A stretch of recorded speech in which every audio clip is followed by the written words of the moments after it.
शर्म की दहलीज पार कर जाए। इस अदालत में कल जो मुकदमा आएगा वो ये नहीं होगा कि एक लड़के ने एक लड़की का बलात्कार किया, बल्कि ये होगा कि एक लड़की ने एक लड़के का बलात्कार किया। सिर झुकाए ये खड़ा होगा, ये मैं नहीं। Order order, the court is adjourned. ये लड़की है या किसी देवी का अवतार?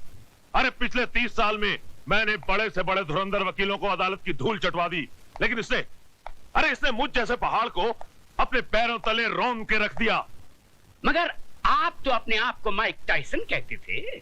माइक टाइसन को भी कोई मर्द नहीं पछाड़ पाया था। अरे उसे भी पछाड़ा तो एक मामूली सी लड़की ने। मगर अब हम क्या करें ये तो बताइए। इससे पहले कि कल सुबह जज अपनी कुर्सी पर बैठे, माला को इस दुनिया से उठवा दीजिए।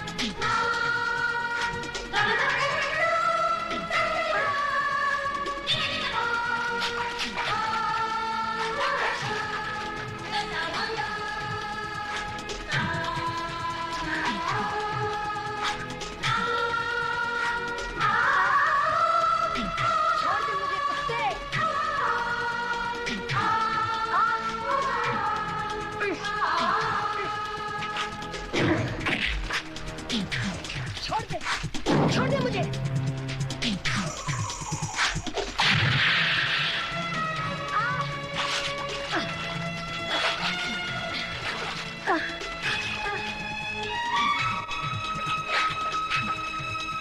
खोल दे साली का मुंह, इसके मुंह में तेजाब डालता हूं।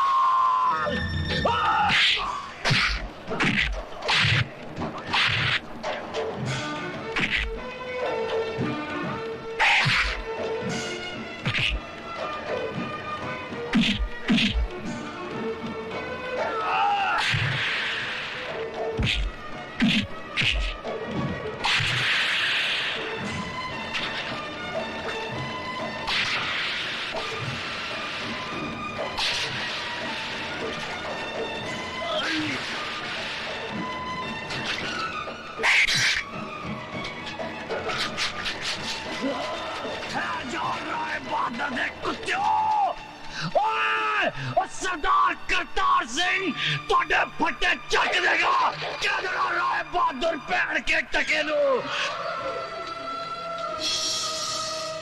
मिलॉर्ड, पिछले 30 सालों से मिस्टर ज्ञान प्रकाश इंसाफ के इस मंदिर की चौखट पर अपना माथा टेकते आए हैं।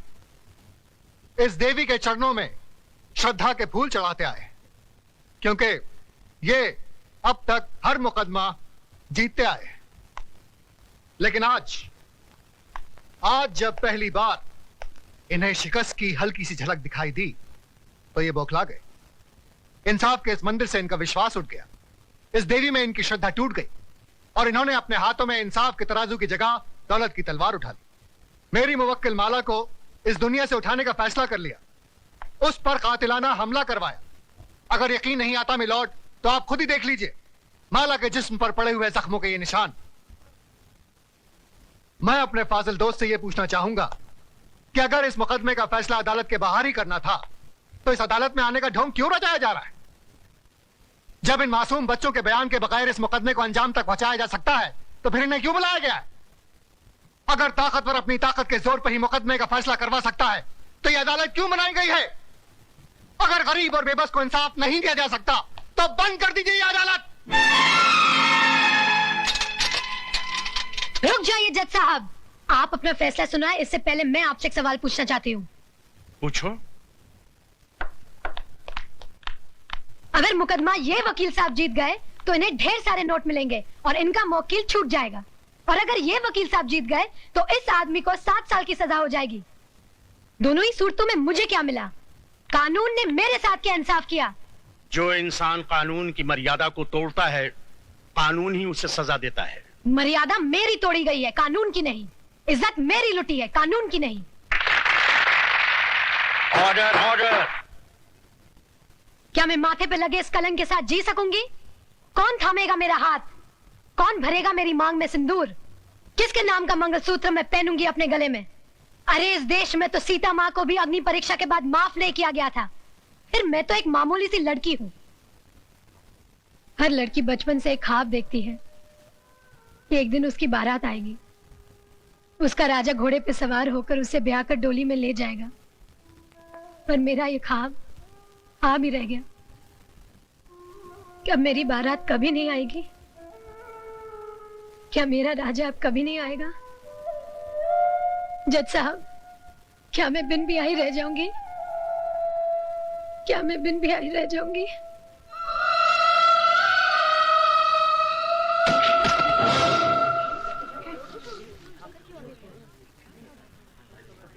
हाँ, अपने आप को दादा कहते हैं।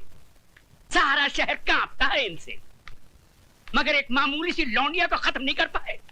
अरे लानत है तुम पे और तुम्हारे आदमियों पे। अब खड़ा खड़ा मुंह क्या देख रहा है? Get the hell out of here you stupid asshole.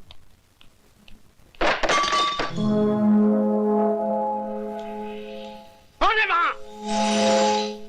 सामने आओ वरना गोली मार दूंगा। तुम किस किस को गोली मारेंगे साहब? एक गुनाह को छुपाने के लिए और कितने गुनाह करेंगे? पूरा शहर तुम्हारे नाम पर थूक रहा है। पूरे शहर को मिटाएंगे?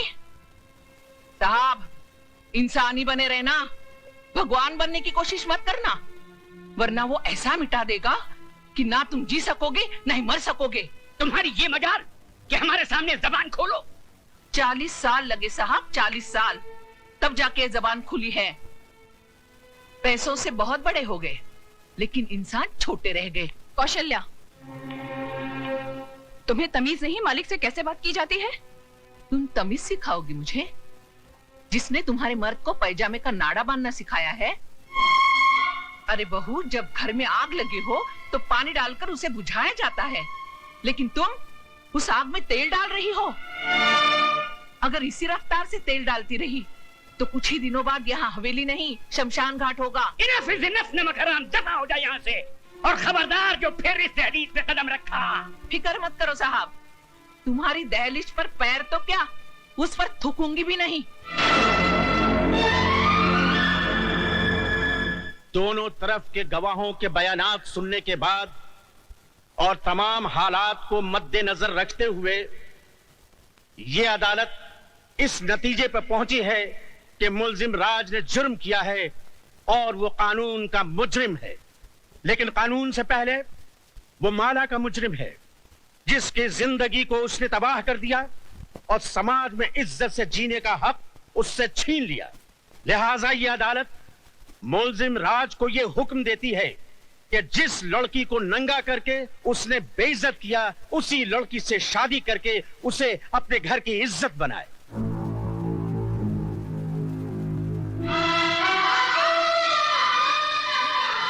चौबीस घंटे के अंदर अंदर अदालत के इस फैसले की तामील की जाए।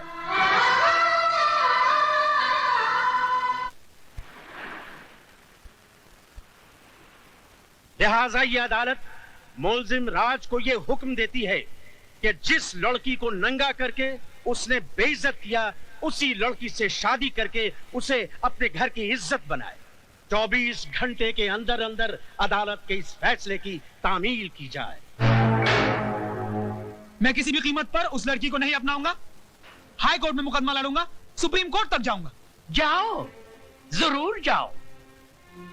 आज तो हम सिर्फ इस शहर में बेइज्जत हुए हैं, कल हमें सारे मुल्क में बेइज्जत करो और परसों सारी दुनिया में, ताकि वो लोग जिनकी आज तक हिम्मत नहीं हुई थी इस हवेली की तरफ आंख उठा के देखने की, घर में घुस आए और हमारे मुंह पे थूके। तो क्या मैं दुनिया की परवाह करूं, अपनी जिंदगी की नहीं? उस मामूली लड़की से शादी कर लूं मैं? अब वो एक मामूली लड़की नहीं रही, अखबारों की सुर्खियां बन गई है वो। इस शहर के हर आदमी की बेटी बन चुकी है वो। तुम्हारी भलाई बस इसमें है कि तुम कोर्ट का ऑर्डर मान लो और उस लड़की से शादी कर लो, वरना ये घर तबाह हो जाएगा। मैं आपके लिए 7 साल की सजा काटने के लिए तैयार हूँ, मगर उस लड़की से मैं हरगिज़ शादी नहीं करूंगा। जिस लड़के ने सुबह का सूरज तक न देखा हो, जिसे किसी चीज को हासिल करने के लिए कोशिश तक न करनी पड़ी हो, उसे क्या मालूम कि जेल की कोठरी क्या होती है, उसका अंधेरापन कैसा होता है। अगर आप नहीं चाहते कि मैं 7 साल की सजा काटूं, तो क्या उम्र भर की सजा भुगतूं उस लड़की से शादी करके, अपनी जिंदगी तबाह कर लूं? शादी तुम करोगे, लेकिन अपनी जिंदगी तबाह करने के लिए नहीं, बल्कि उसकी जिंदगी तबाह करने के लिए। हम समझे नहीं बहू। बाबूजी, अदालत से उसने अपने लिए जिंदगी नहीं, मौत मांगी है। इतने जुल्म और सितम ढाऊंगी कि इस हवेली की बहू बनने का ख्वाब मिट्टी में मिल जाएगा। मंगल मांगल्ये शिवे सर्वार्थ साधके शरण्ये त्र्यंबके गौरी नारायणी नमस्तुते। मंगलम भगवान विष्णु मंगलम गरुड़ध्वज मंगलम पुंड। हार पहना बेटी।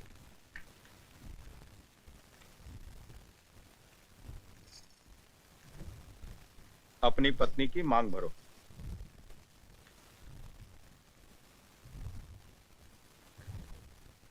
ऐसे नहीं बेटा, इस सिंदूर का अर्थ तो समझ लो। तुमने एक बार अपनी पत्नी की मांग में सिंदूर भर दिया तो तुम्हारे जीते जी ये सिंदूर कभी नहीं मिटेगा। इसका मतलब ये सिर्फ सिंदूर नहीं, इस बात की गवाही है कि तुम जिंदा हो और सही सलामत।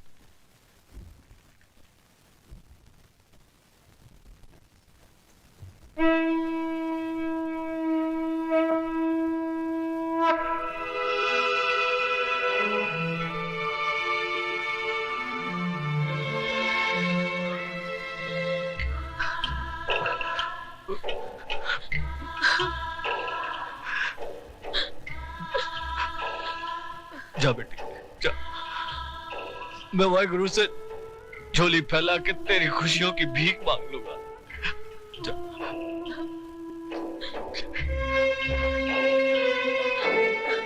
तुम्हारा अधिकार तो मैंने तुम्हें दिला दिया, लेकिन एक बात याद रखना, इस दुनिया में हक कभी मांगने से नहीं मिलता, छीनना पड़ता है।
बहू जी, हम लंदन जा रहे हैं, अपना वादा मत भूलना। हमारे आने से पहले ये कूड़ेदान का कचरा इस घर से बहुत दूर होना चाहिए। आप फिक्र मत कीजिए बाबूजी, ऐसा ही होगा।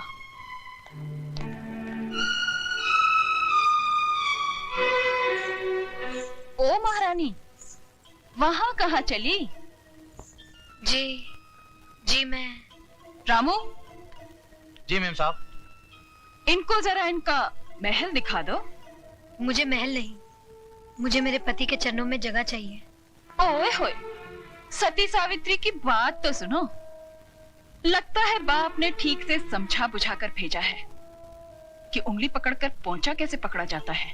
कान खोलकर सुन ले, इस घर में मालिकों का कमरा अलग और नौकरों का कमरा अलग है। रामू जी, ले जा इसे नौकरों के कमरे में। आइए बहुरानी। खबरदार जो इसे किसी ने बहुरानी कहा, ये नौकरानी है, सिर्फ नौकरानी। शारदा, ये क्या कर रही हो तुम? ऐसा सलूक थोड़ी किया जाता है। तुम चुप रहो जी। खबरदार जो तुमने इसकी तरफदारी की तो जाओ, जाके अपना काम करो।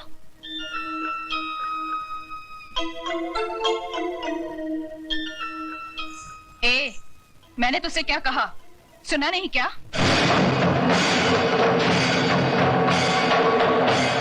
सुनो बड़ी बहू रानी, ये सिंदूर बाजार में 2 पैसे में जरूर मिलता है, लेकिन जब किसी औरत की मांग में भर दिया जाता है तो इसकी कीमत भगवान भी नहीं चुका सकता। फिर तू क्या चीज है? मेरा कद भले ही 5 फुट का है, लेकिन मेरी जुबान 10 फुट की है और हाथ 20 फुट का। दोबारा तमीज से बात नहीं की तो उसी म्यूनिसिपालिटी के स्कूल में भर्ती करा दूंगी जहाँ तेरा बाप चपरासी है। तूने मेरे बाप को गाली दी? मैं तेरे बाप को गाली क्यों दूंगी? तू तो खुद तेरे बाप के लिए एक गाली है, वरना अपनी छोटी बहन की दलाली करने यहाँ नहीं आता, समझा?